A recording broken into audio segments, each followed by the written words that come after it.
Record. So we'll get started. I'll do a little introduction so we all know what's going on. We're just waiting for Berta to come in. She's going to be our first keynote speaker. So we're just waiting for her to join up and then we'll be completely ready to go. So welcome everybody to the Good Hack. We're having a sort of crowdsourced information research ideation event as part of the Good Summit. Throughout the next 3 days, we'll walk you guys through looking at how to solve problems, looking at how to research the barriers to those problems or the barriers that are causing those problems, and then a little bit of ideation, brainstorming on how to solve those problems. We're being a little informal for this event because we know people have schedule issues. It's the middle of the week and that you might want to see some more of the Good Summit.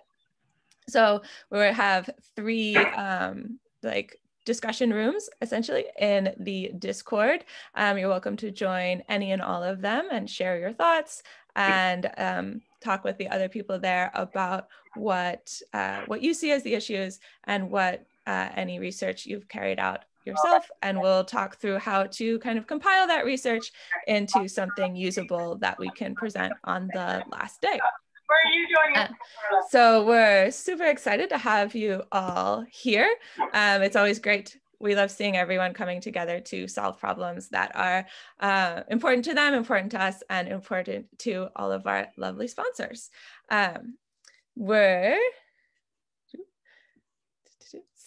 working with the Gas Network, Meaningful Business, and Weiwei, and they're the ones who have provided the problem statements. So these are issues that they're seeing in their own businesses and that they're working on and that they want to get some more insights from all of you and all of your varied experiences around how to solve them, how to kind of delve a bit deeper into them, and what they can do in terms of moving forward with those projects and initiatives. If you haven't joined the Discord server yet, please do so that's where you'll be able to access those discussion rooms. If you have any questions, I'll talk through them a bit after the keynote talks. We're going to go through a bit of the tools, a bit of what the process is going to be for today, and where you can get access to all of those parts. So I've put the link to the Discord down in the chat there. If you go in and make an account, or if you go in to make an account, it'll just walk you through it. It's really simple. The link isn't attached to a specific email, so you can put any email you want in it. If you're coming from work or behind a firewall, don't worry, you can use any email and nobody will see your email. Even I can't see your email that you've used on it. So your information stays private. You can be whoever you want to be. Other than that, I think, I'm going through my list of business things to go through. So I'm going to record all of the keynote talks and the stand-ups that we'll do at the end of each day. So that if anybody misses anything throughout, you can just hop into the general chat on the Discord and click through to the YouTube link and see the videos that you missed, get caught up, see what everybody wanted to discuss or what everyone has presented for their research or their findings at the end of the day. Let me see if we have Berta yet. No, I don't see her yet. Let me check. There we go. She's on her way. So while we're waiting for Berta, I know we have a few people here who are from various places. So this is one of Sophie and I's things that we've adapted for our virtual events. We have chat polls. So if you throw into the chat where you're coming to us from, where are you joining from? I'm in Dublin. Sophie's on the other side of Dublin. Normally we would be together at Dogpatch, but alas, we went back into lockdown. So we are spread out again from our various living rooms. More Dublin, yay. So it's always fun to see where people are from. I know we have a couple of people in the Discord who are probably coming in at odd times. We have one participant who's coming in from Kenya, who's joining us from Kenya, and somebody coming in from, shoot, they told me, maybe Mumbai, somewhere in India.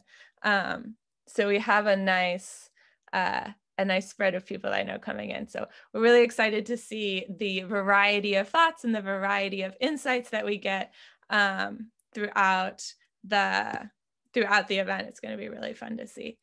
Let me check on Berta.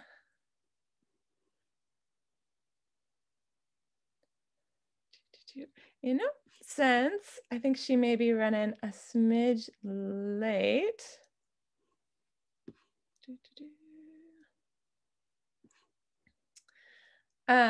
Why don't Christina and Anne, do you guys want to go through your talk, and then sure. we can, when Berta gets here, she can jump on in. So present Anne Moore and Christina Vanderkamp from the Gas Networks Ireland, and they're going to talk about their work towards the SDGs. Okay. Hi guys. Hi everyone. I'm going to kick off. So I'm just going to share my screen just a sec there. Can everybody see that? Mm-hmm. Yeah, great stuff. So just to introduce myself, so I'm Anne Moore. I have recently been appointed Sustainability Manager for Gas Networks, and we have Christina on the call as well, and she is our Corporate Social Responsibility Manager. And last year, myself and Christina were tasked in Gas Networks to produce a sustainability strategy for Gas Networks. Okay, and for this year, we established a sustainability team in Gas Networks. So just to give you an overview of who Gas Networks are. So Gas Networks, we own, we build, and we maintain the national gas network in Ireland. But at the moment we're all working. Everything okay? Yeah. So we have over 700,000 customers. Okay, so many of you guys who are in Dublin here today, you probably are gas customers, our buyers. And as you can see, we bring gas all around Ireland, and we hit over 160 towns within 21 counties. Most of our gas at the moment comes in from Scotland. So you can see there's 2 pipes there coming across the Irish Sea, and it brings the gas into I suppose into East Leinster. I'd like to grab the cup of coffee before you join the meeting.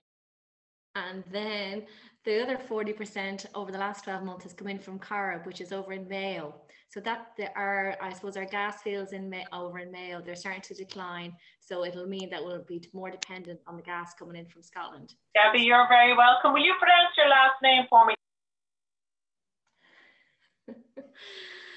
So I continue on, will I? So just so you know, our plan is that we will decarbonise the gas network by 2050, and we're hoping to do that via hydrogen and renewable gas. So they will be our new, I suppose, gas supplies coming into Ireland. That's our plan. And so I'll just move on to the next slides for you. So as I said, myself and Christina were tasked with developing a sustainability strategy for gas networks. We structured the sustainability strategy around the 3 pillars of sustainability. So I hope you might have seen these before. So there's 3 pillars: environmental, social, and economic. And basically, you should be trying to get a balance of those 3 pillars to become sustainable. Okay. So we were actually at a training course last week, and the trainer presented a picture, a photograph of a family. They were on their bicycles.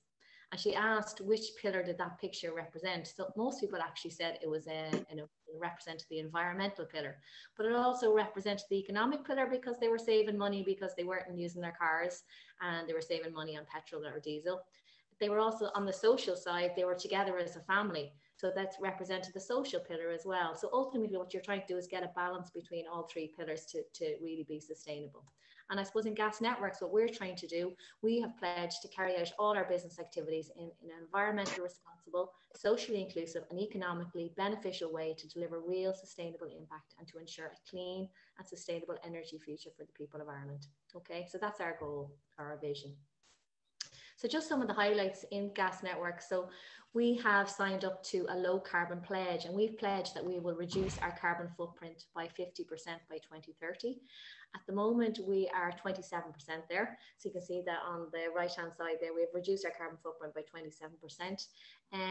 Just some of the other highlights, we had a 99% recycling rate from our offices there last year.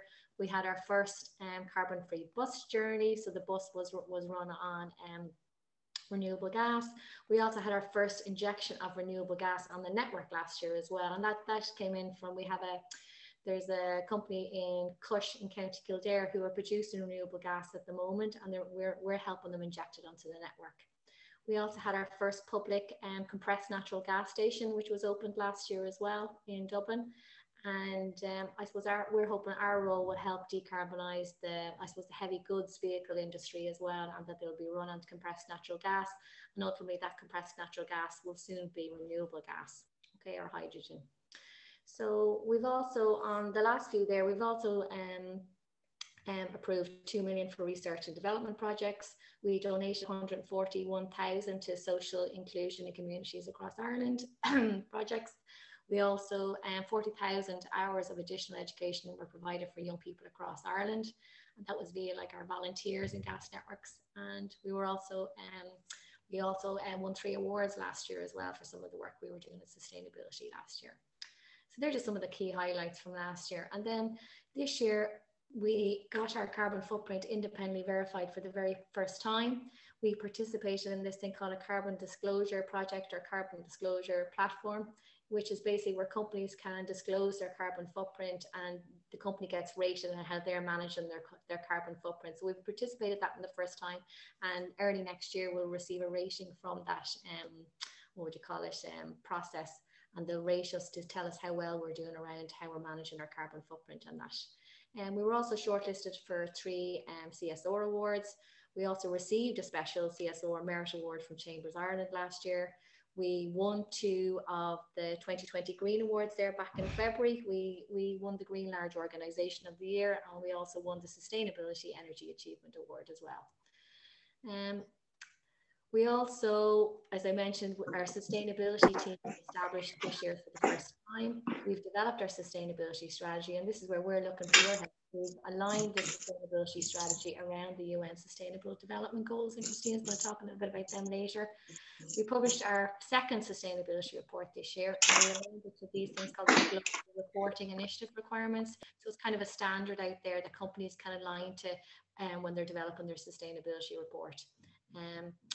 And our sustainability report is available on our website if anybody would like to read it or access it. So that's just a quick overview of the company and where we're at today. And I'm going to pass over to Christina now, who's going to just bring you through the high level of our sustainability strategy. I can drive the presentation, Christina, if you just want to. Yep. Perfect, thanks Anne. So hi everyone, my name is Christina. I'm Corporate Responsibility Manager in Gas Networks Ireland, and I work with Anne.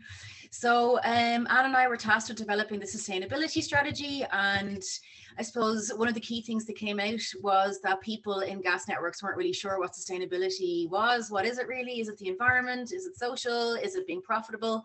So it was a long time to get to this definition, but I suppose what sustainability means for us is, as a leading utility company, sustainability is defined by our role in delivering a safe, affordable and clean energy future for the people of Ireland through the decarbonisation of our network and the reduction of emissions across all sectors of our society. So for us internally then, it's all about supporting the health and well-being of our employees in the workplace and positively impacting the communities where we work. So our approach to sustainability is underpinned by the 3 pillars and then by championing the UN SDGs. So this is where you guys hopefully will come in and help us. So go to the next slide. So to develop our strategy, Anne and I did a whole load of different tasks to make sure that we were on the right track and that we were covering everything and making sure we were developing the best strategy that we could. But I suppose what I want to draw your attention to here is number 8. So the UN SDGs, in order to land on the UN SDGs that we decided to champion, we held a number of different workshops with our senior leadership team, with the executives, with the MD of the company and all our team leaders. And we asked our employees as well. So the next slide then. So we also conducted something called a materiality assessment, and this is particularly, it's like, you know, sustainability jargon, but I guess like what it really does is it puts out some of the key sustainability issues for, you know, in the world. And then also, like, we asked our employees and some of our key stakeholders what they thought we should be focusing on from a sustainability perspective. So as you can see here, it's community, workplace, marketplace, environment, etc.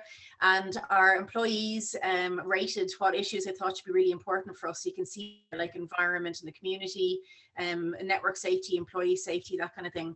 So we'll go on to the next one then. So the objectives of our sustainability strategy, we've got lots of different objectives and things that we want to do and fulfill before the end of 2021. But if you can see there, we want to champion some of the UN SDGs under the 3 pillars. and then embed the United Nations Sustainable Development Goals right across our business strategy and to champion these externally as well. So the next slide then. So what are the UN SDGs? They are 17 global goals, and they were established in 2015, and they were put forward by all of the countries in the UN and I suppose ratified by them. So they are sustainable development goals that are for civil society, academia, you and I, and also for businesses, and they help alleviate poverty, injustice, equality, climate change, and the environment, and there's 169 measurable targets underneath those. So GNI has decided to focus on 6 UN SDGs. That's on the next slide. So we are focusing on number 7, number 9, and number 8, and they're supported by 13, 12, and 3. So we're championing affordable clean energy, industry innovation, infrastructure, decent work, and economic growth. And they're supported by climate action, responsible consumption and production, and good health and well-being. So for us, I suppose the main things that we want to do, we have our sustainability report. If you see it up online, we've used these sustainable development goals and we've aligned our strategy to them.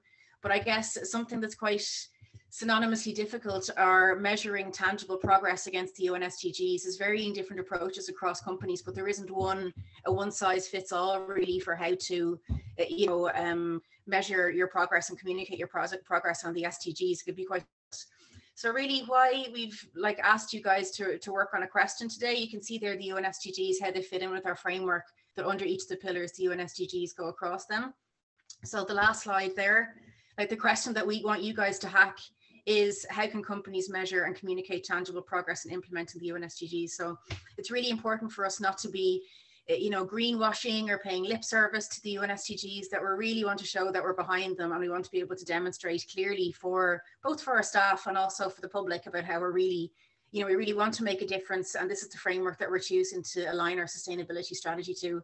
And we just want to get as many people's opinions as possible on how we can best present ourselves with aligning to the UN SDGs.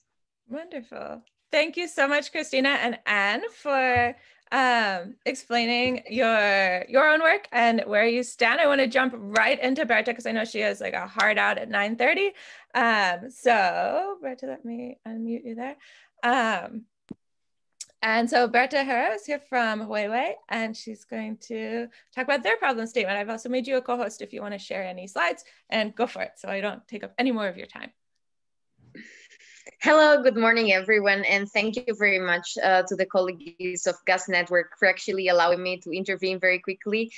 It is unfortunate the case that I came in a bit late and I have to also leave very soon. It's an amazingly busy week in Brussels, I cannot explain you, but I trust it's the same for all of us these days. Huh?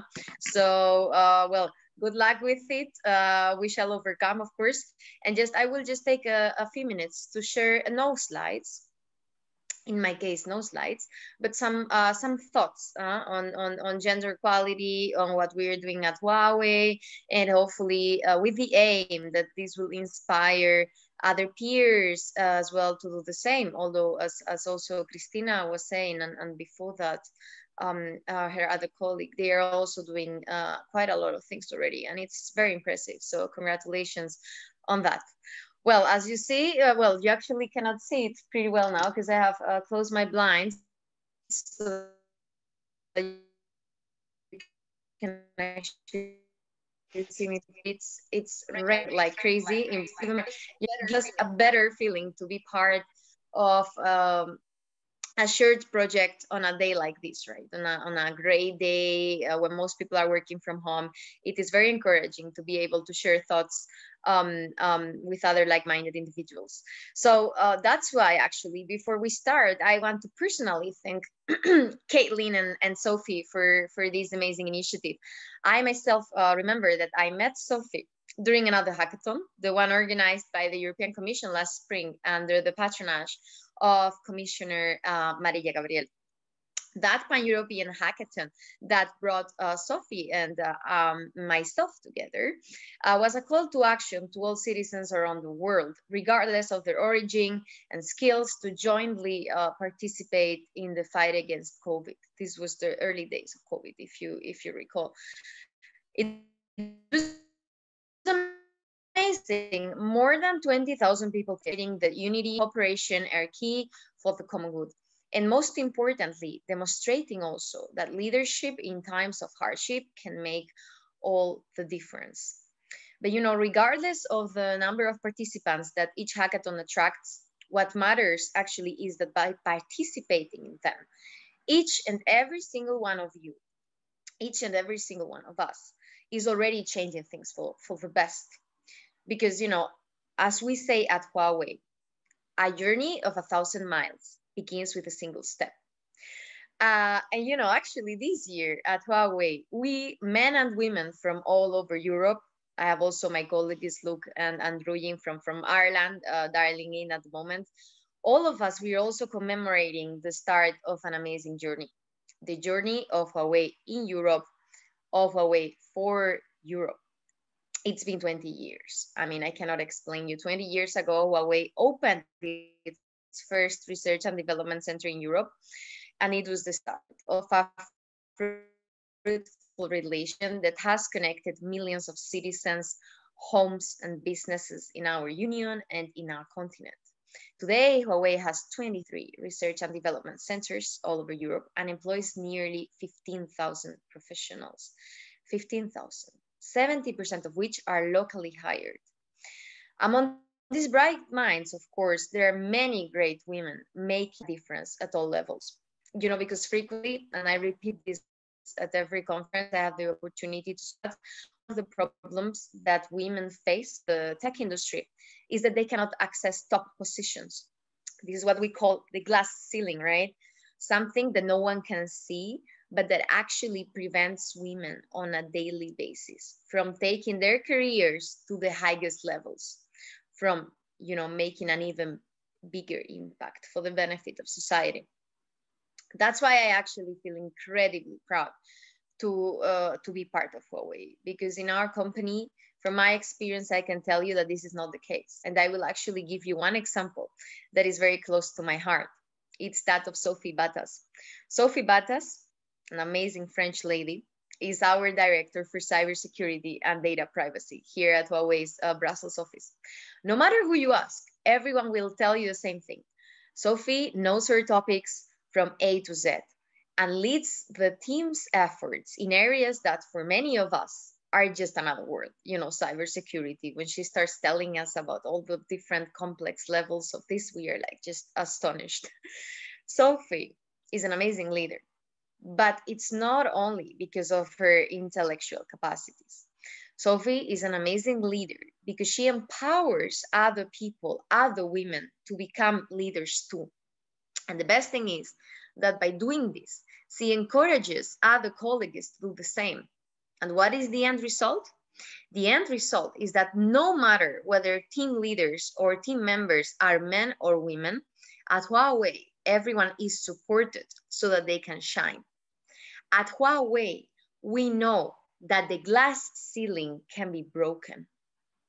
You just need passion and perseverance to do it. But you can actually do it.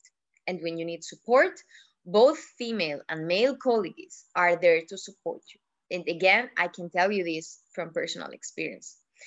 You know, as our chief representative to the EU institutions, Abraham Liu, said a few months ago, actually in our Women in the Digital Era conference that we held to mark International Women's Day. This was the last conference before the big lockdown. So yeah, it's still in my memories.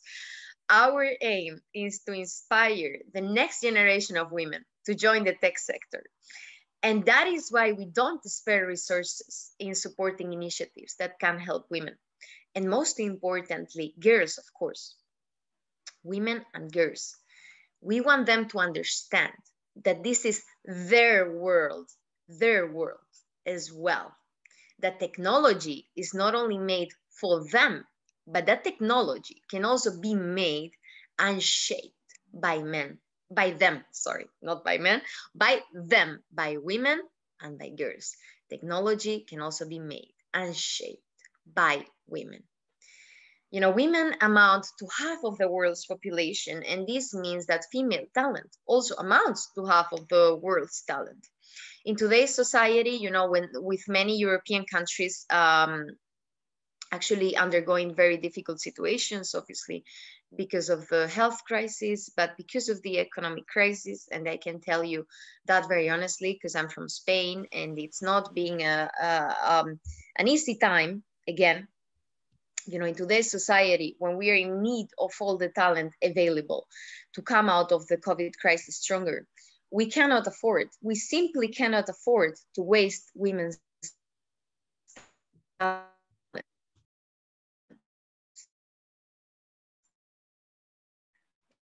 Simply can.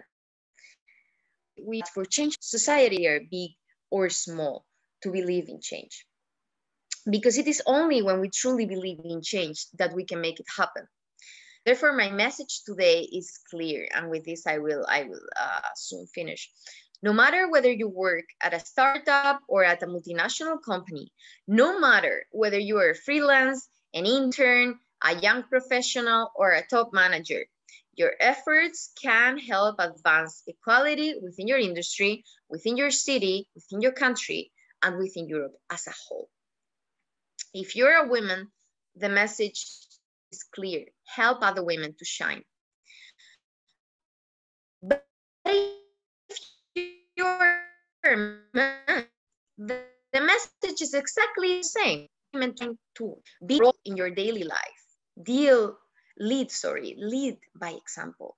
Strive for equality, diversity, and inclusiveness when setting up project teams, for instance. When calling meetings, make sure that there are as many women around the table as there are men. And also, obviously, when promoting employees, promote men and promote women. Most importantly, whenever you get a chance, do it. Make equality a core value of your life. And when we all do this, I am convinced, I am absolutely convinced that we will be building a better world together, a world where we all fit, a world of which all of us can participate, in the world where no one is left behind. Thank you very much, Sophie. Thank you very much, Caitlin, and to my colleagues in Ireland.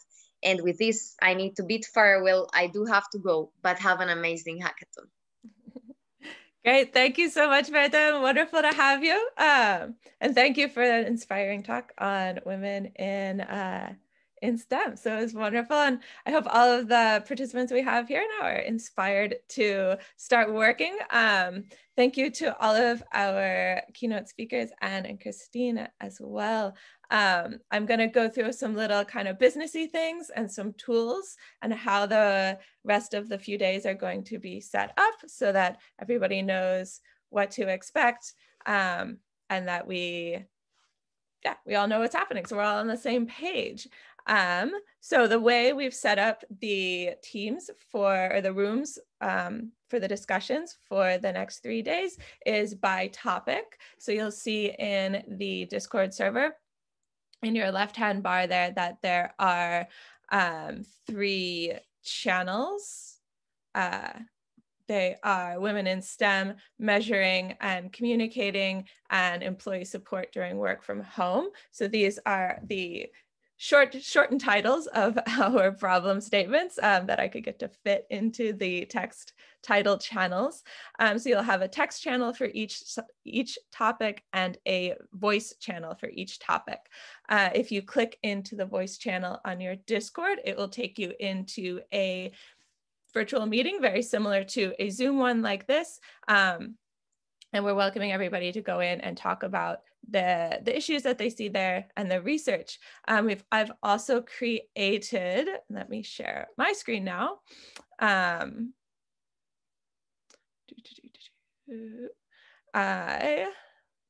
on, let me get the right thing up here.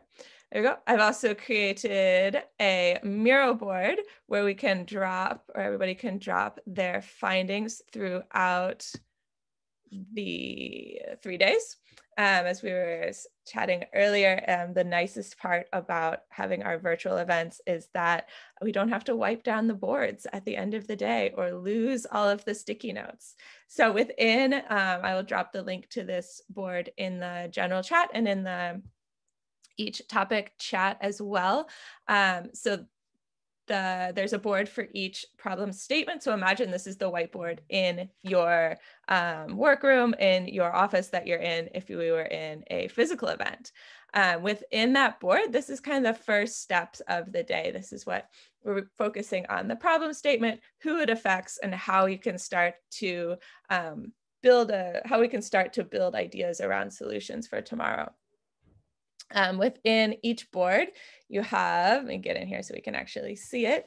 We have looking at the problem statement. So who is the person that this is affecting? So not in this sense, the customer, but who is the woman who wants to get into tech, the Gas Network Ireland, who wants to find how to improve their communication and measurement, or the manager who is looking to support their employee who is working from home. So what is it that they are trying? Who are they? What is it that they are trying to do? What is standing in their way? Why is that standing in their way? And how does that make them feel? And really trying to dig into that. You can drop, if you haven't used Miro before, you can drop in sticky notes and write them in. It's as close to a physical whiteboard as we've found. You can throw your ideas onto the board, drop them in a sticky note, and as many ideas as you can. Start to fill in, who is this affecting? What are they trying to do? And how is it affecting them? You can also, we have a little more detailed version as well. So where are the people who you're talking about running into this problem? What steps are they trying to do, or what process are they trying to complete that this problem is getting in the way? Where is it getting in the way? How are they being sort of tripped up by the problem statement that you've identified or that you're working on here? So that tomorrow, when either you come back or when we have other people coming into the group or into the Discord discussions, they have a lot of stuff to work with in terms of where can we build a solution? Where can we start to talk about what we need in a solution to be able to really help people in a way that we're not just sort of putting a Band-Aid over the symptom, or we're not just treating the symptom, but we're actually like digging into the root causes of why this is an issue. And our last one that we're going to talk about today, that we're going to kind of focus on today and fill in, is just another understanding of like, who is the person that we're trying to help here? So maybe in terms of STEM, is it a young person who is trying to get into STEM or is interested in STEM? Or is it somebody who's returning to work? Maybe someone who's been, you know, a wife and a housewife and a mom for the past few years and is now deciding to get out into the workforce again. Who is it trying to find out what is important to them? What is the reason that they want to get back?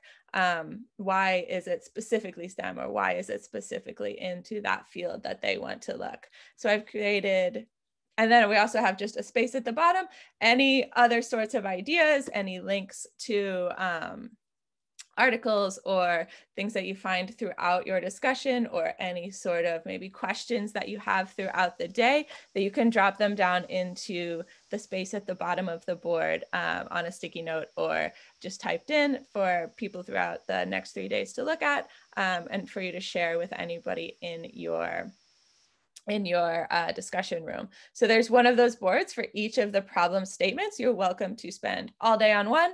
You can bounce around if you like. We're, as we said, trying to kind of crowdsource ideas here in a little bit more informal of a way than we usually do in a hackathon, where you're locked into a team and you're focused singly on one thing. We're trying to get as much insights as we can, taking advantage of our new virtual, very connected state with everybody.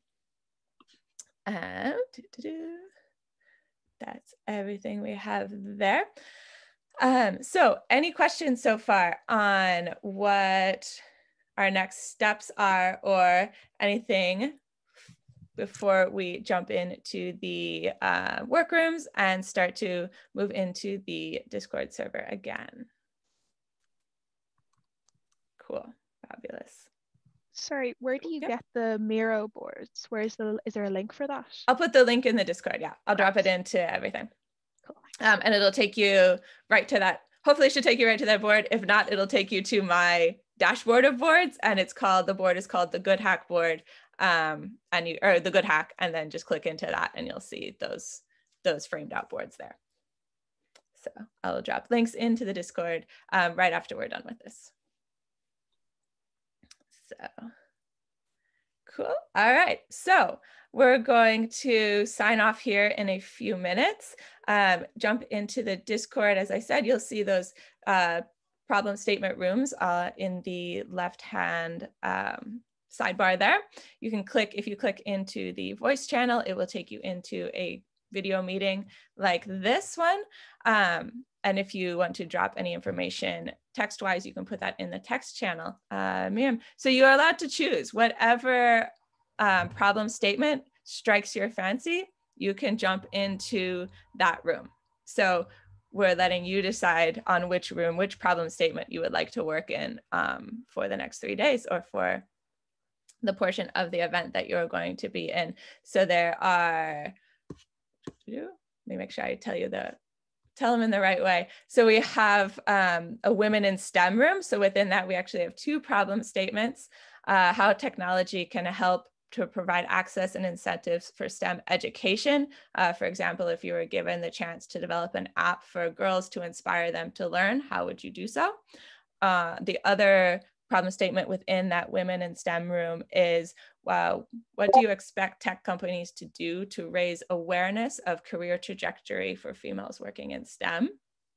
That would be our women in STEM room. If that speaks to you, you're welcome to jump into that room.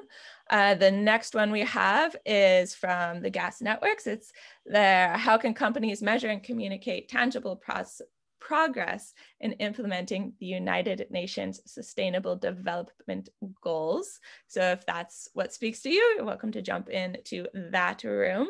And our last one from Meaningful Business is how can managers and leaders support colleagues to prevent and overcome social isolation while working from home?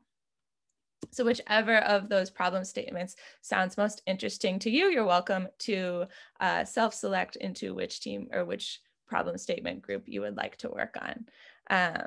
So that is, any other questions? Anybody else? All right, wonderful. So as I said before, if you missed any of the talk here, I'm recording all of these. Once they're processed, I will put them up onto YouTube and I will drop the link into the general chat on the Discord so that you can get caught up or remind yourself of anything. I'll also drop some bullet points about what we talked about in terms of process for today and the link to that Miro board into the general chat. Kind of throughout the next 3 days, keep an eye on that general chat channel. Everybody has access to it. I will tag things everybody when they are for everyone. And so you'll get a notification that something has been posted that you should probably look at. That is it. We'll come back together here at 12. Yeah. To have a little stand up. People can share what they've found throughout the day and show the work that they've done or the insights that they've come up with. And if you have any questions, any other specific questions, you can ping me in the general chat. What the Hack Caitlin or Sophie, we are the bright red names that we stand out in the list of other ones. If you have any questions or confusion or just want to have a chat. So I'm gonna stop talking at all of you, and then I will get right to work. I want to say again, thank you, Anne and Christina, for coming in and sharing your work with GAS Networks with us and your inspiration goals for what teams should be looking at in terms of your problem statement. And I believe you guys, Christina, I know you're back tomorrow as a mentor. And Anne, are you judge on Friday? So I get the good. You're coming back as the judge, yes. So Christina and Anne will be back again. We'll see them throughout the next few days. So you guys will have the nice spread. You'll be able to see the whole process all the way through. So, all right, we're off to work now. If there's no more questions. Cool. All right. So thank you everyone for joining us. We're really excited to see what you come up with throughout the day. throughout the next 3 days. And yeah, I'm gonna close this one out. We'll be on the Discord server, and I look forward to seeing everybody hopping into their rooms as I see them doing already. So thanks everybody, and we look forward to seeing your work throughout the week or throughout the 3 days. Bye. Bye everybody. Thanks guys. Thanks Anne. Thanks Christina.